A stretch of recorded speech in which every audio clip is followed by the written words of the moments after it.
ನಮಸ್ಕಾರ ಸ್ನೇಹಿತರೆ, ನಾನು ನಿಮಗೆ ಈ ಮ್ಯಾಗಿ ಯಾವ ರೀತಿ ಮಾಡೋದು ಅಂತ ಈ ವಿಡಿಯೋದಲ್ಲಿ ತೋರಿಸ್ಕೊಡ್ತಾ ಇದ್ದೇನೆ. ಫಸ್ಟು ಒಂದು ಬಾಣಲೆಗೆ ನೀರು ಹಾಕಿ 2 ಲೋಟ ನೀರು ಹಾಕಿದ್ದೀನಿ ಈ ರೆಸಿಪಿಯಲ್ಲಿ. ಆ 2 ಲೋಟ ನೀರು ಹಾಕಿ ಸ್ವಲ್ಪ ಉಗುರು ಬೆಚ್ಚಾದಮೇಲೆ ಅದಕ್ಕೆ ಮ್ಯಾಗಿ ಹಾಕಿ 2 ಪ್ಯಾಕೆಟ್ ಮ್ಯಾಗಿ ಹಾಕಿ ಕುದಿಸ್ತಾ ಇರಬೇಕು. ಅದು ಕುದಿಸಿದ ಮೇಲೆ ಮ್ಯಾಗಿ ಕುದೀತಿರುವಾಗ ಎವರೆಸ್ಟ್ ಚಾಟ್ ಮಸಾಲ ಇದೆಯಲ್ಲ, ಅದು 1 ಸ್ಪೂನ್ ಹಾಕಬೇಕು. ನಿಮಗೆ ಎಷ್ಟು ರುಚಿಗೆ ಎಷ್ಟು ಬೇಕೋ ಅಷ್ಟನ್ನ ಹಾಕಿ ಮತ್ತು ತಿರ್ಗಾ ಅದನ್ನ ಮಿಕ್ಸ್ ಮಾಡಬೇಕು. ಮಿಕ್ಸ್ ಮಾಡಿ 2 ನಿಮಿಷ ಅದನ್ನ ಬೇಯಕ್ಕೆ ಬಿಡಬೇಕು. ಅದೊಂದು 2 ನಿಮಿಷ ಬೆಂದ ಮೇಲೆ ಅದಕ್ಕೆ ನಾವು ಮತ್ತೆ ನಿಮ್ಮ ಹತ್ರ ಇರೋ ಎಕ್ಸ್ಟ್ರಾ ಮ್ಯಾಗಿ ಮಸಾಲ ಇದ್ದರೆ ಹಾಕ್ಬೇಕು, ಇಲ್ಲಾಂದರೆ ಓಕೆ. ನಾವು ಇಲ್ಲಿ ಇನ್ನೂ ಸ್ವಲ್ಪ ಟೇಸ್ಟಿಗೆ ಮತ್ತೆ ಮ್ಯಾಗಿ ಮಸಾಲ ಹಾಕ್ತಾಯಿದ್ದೀವಿ. ಆ ಮ್ಯಾಗಿ ಮಸಾಲ ಹಾಕಿ ತಿರ್ಗಾ ಒಂದು 2 ನಿಮಿಷ ಮತ್ತೆ ಬೇಯಕ್ಕೆ ಬಿಡಬೇಕು. 2 ನಿಮಿಷ ಆ ಫ್ಲೇವರೆಲ್ಲ ಚೆನ್ನಾಗಿ ಮಿಕ್ಸಾಗಿ ಬೇಯುತ್ತಲ್ಲ, ಫ್ಲೇವರ್ ಬರುತ್ತಲ್ಲ, ಅದಾದಮೇಲೆ ಸ್ವಲ್ಪ ಖಾರ ಪುಡಿ ಹಾಕಬೇಕು.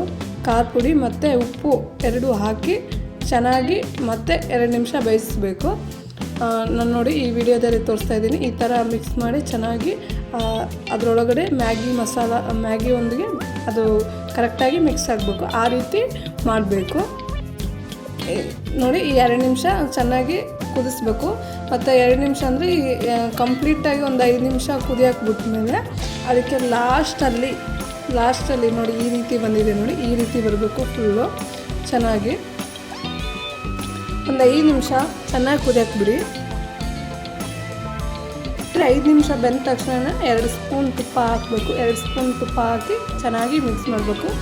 ಎಷ್ಟು ಬೇಕು ಅಷ್ಟೇ ತುಪ್ಪ ಹಾಕಬೇಕು. ಜಾಸ್ತಿ ತುಪ್ಪ ಹಾಕಿದ್ರೆ ಟೇಸ್ಟ್ ಚೆನ್ನಾಗಿರ್ತಲ್ಲ. 2 ಸ್ಪೂನ್ ಸಾಕು ಅನಿಸುತ್ತೆ. 2 ಸ್ಪೂನ್ ಹಾಕಿ ಚೆನ್ನಾಗಿ ಮಿಕ್ಸ್ ಮಾಡಿ ಸ್ಟವ್ ಆಫ್ ಮಾಡಿ ತಿಂತಾ ಇರಬೇಕು. ನೋಡಿ, ಈ ಥರ ಆಗುತ್ತೆ. ಒಂದು 2 ನಿಮಿಷ ತುಪ್ಪ ಹಾಕಿದ್ಮೇಲೆ ಬೇಯಿಸ್ತಾ ಇರಬೇಕು. ಬೇಯಿಸಿದ್ಮೇಲೆ